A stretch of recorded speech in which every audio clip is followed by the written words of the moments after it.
শিক্ষণীয় পোস্ট। এক কোম্পানিতে ছিল এক পিঁপড়া।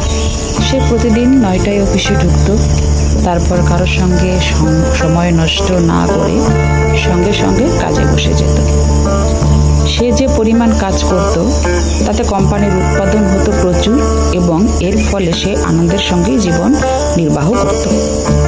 ওই অফিসের সিইও সিংহ অবাক হয়ে দেখত এই পিঁপড়াটি কোনো ধরনের সুপারভিশন ছাড়াই প্রচুর কাজ করছে।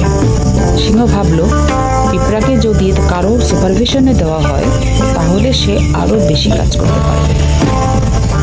কয়েকদিনের মধ্যেই সিংহ একটি তেলাপোকাকে পিঁপড়ার সুপারভাইজার হিসেবে নিয়োগ দিল।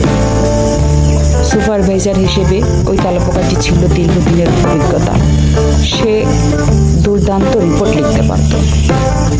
তেলাপোকাটি প্রথমেই সিদ্ধান্ত নিল ওই অফিসে একটি অ্যাটেন্ডেন্স সিস্টেম থাকা উচিত। কয়েকদিনের মধ্যেই তেলাপোকার মনে হলো তার একজন সেক্রেটারি দরকার, যে তাকে রিপোর্ট লিখতে সাহায্য করবে। সে একটা মাকড়সাকে নিয়োগ দিল ওই কাজে, যে সব সময় ফোন কল মনিটর করবে আর নথিপত্র রাখবে। সিংহ খুব আনন্দ নিয়ে দেখল যে তেলাপোকা তাকে প্রতিদিনের কাজের হিসাব দিচ্ছে আর সেগুলো বিশ্লেষণ করছে গ্রাফের মাধ্যমে।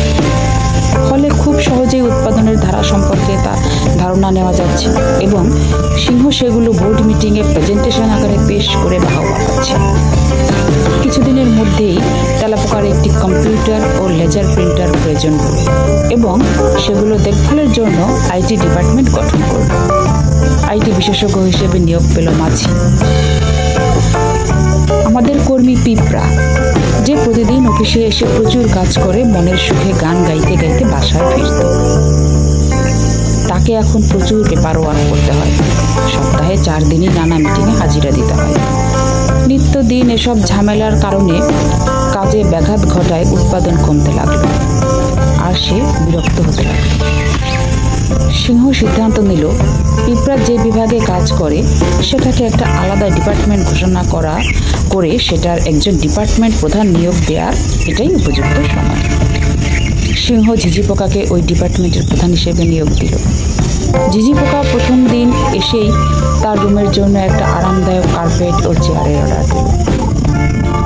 কয়েকদিনের মধ্যে ওই অফিসের স্ট্র্যাটেজিক প্ল্যান তৈরি করে ঝিঝি পোকার একটি কম্পিউটার ও ব্যক্তিগত সহকারীর প্রয়োজন।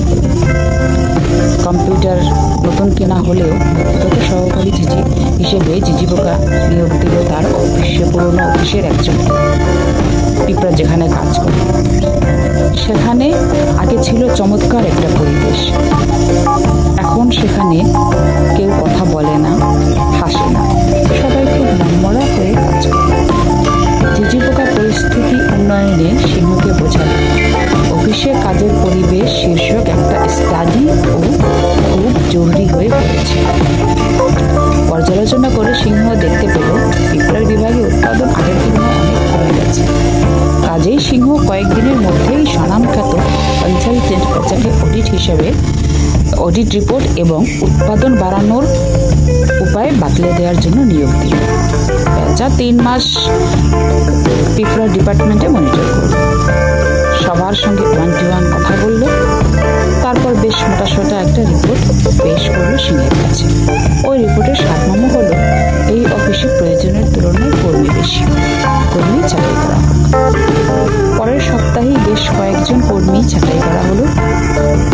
বলুন তো কে সর্বপ্রথম চাকরি হারালো? ওই কারণ পেঁচার রিপোর্টে লেখা ছিল ওই কর্মীর মোটিভেশনের ব্যাপক অভাব রয়েছে এবং সর্বদাই নেতিবাচক আচরণ করছে, যা অফিসের কর্মপরিবেশ নষ্ট করছে।